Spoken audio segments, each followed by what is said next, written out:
Hello aspirants, this lecture is on Central Asia. A quick lecture, but questions have been coming on Central Asia, so we will be focusing on this as well.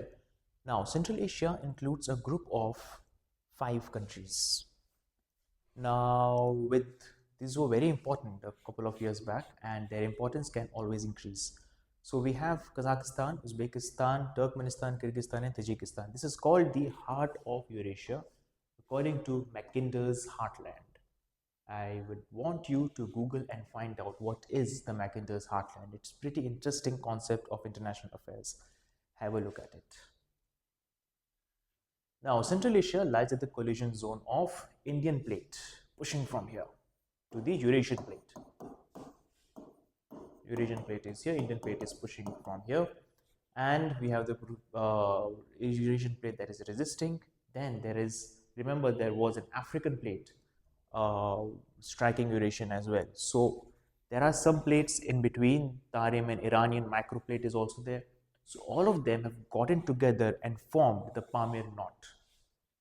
The important part about the Pamir Knot is that it seems like all of these ranges are going from and radiating outwards through the Pamir Knot. This is a pure continent-continent collisions and a lot of confusion between the plates as to what they're supposed to do. So, Tien Shan goes to the northeast, Alai range to the north, Hindu Kush forms somewhere down here, and Karakoram forms here. You will see this in detail right here. So, we have the Tien Shan, this is the Pamir over here. We have the Alai range right to the north, then Tien Shan moving in the northeast direction. Hindu Kush is also radiating outside, and finally the Karakoram ranges right here. Just remember these four: Tien Shan, Alai ranges, Hindu Kush, and Karakoram. That's it.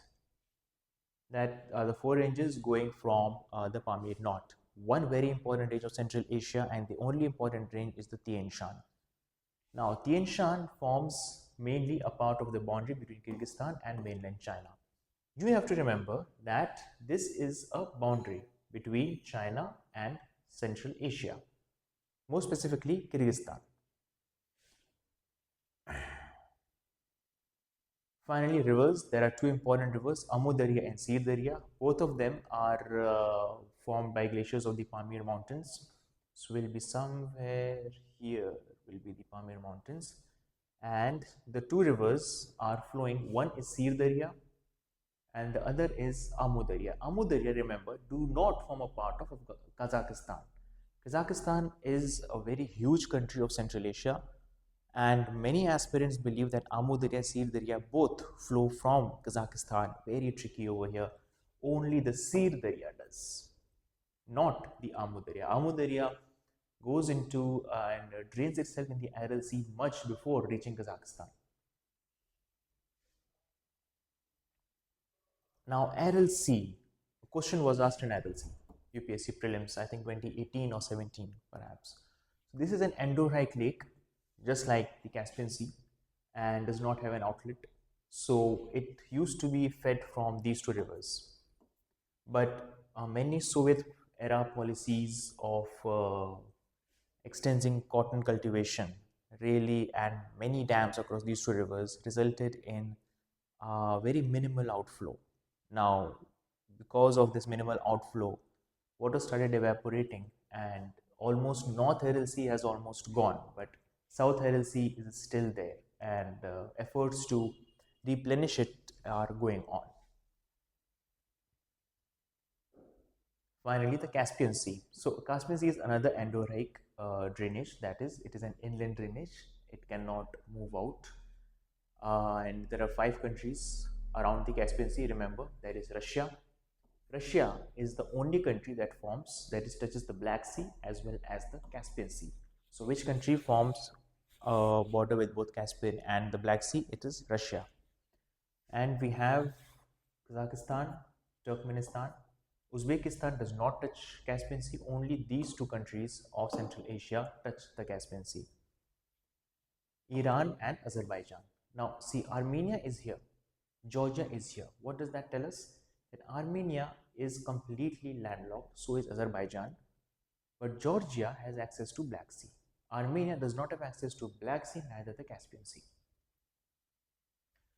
Countries of Azerbaijan, Turkmenistan, Kazakhstan are still considered landlocked. Why? Because in order to not to be considered a landlocked, you should have access to the open ocean.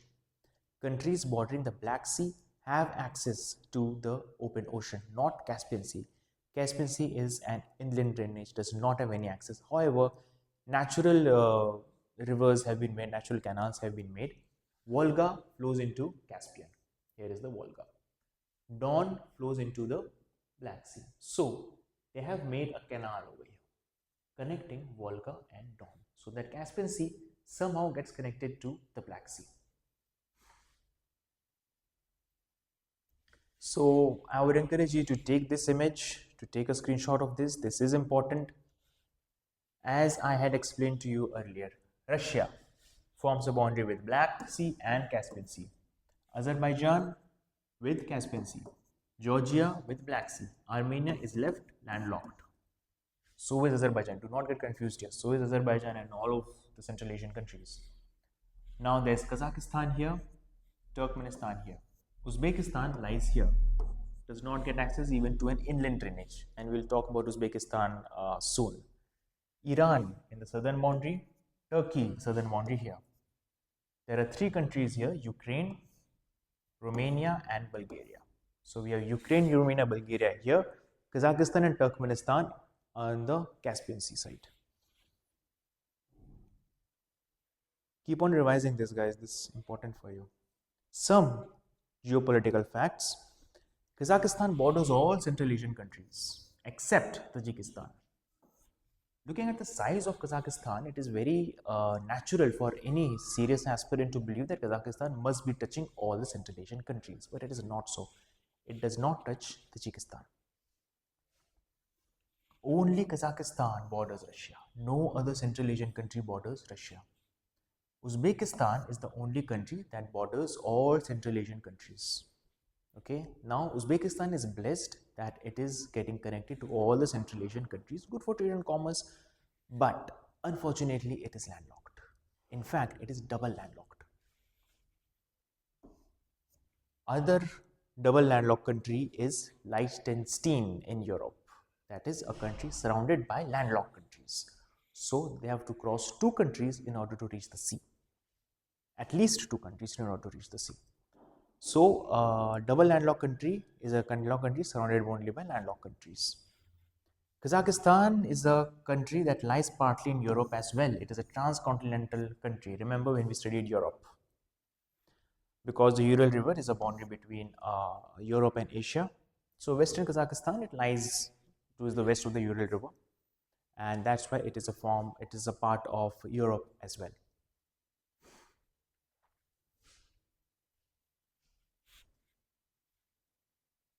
And that's it for Central Asia. Now, in the next lecture, we will be covering Southeast Asia, the heart of Asia.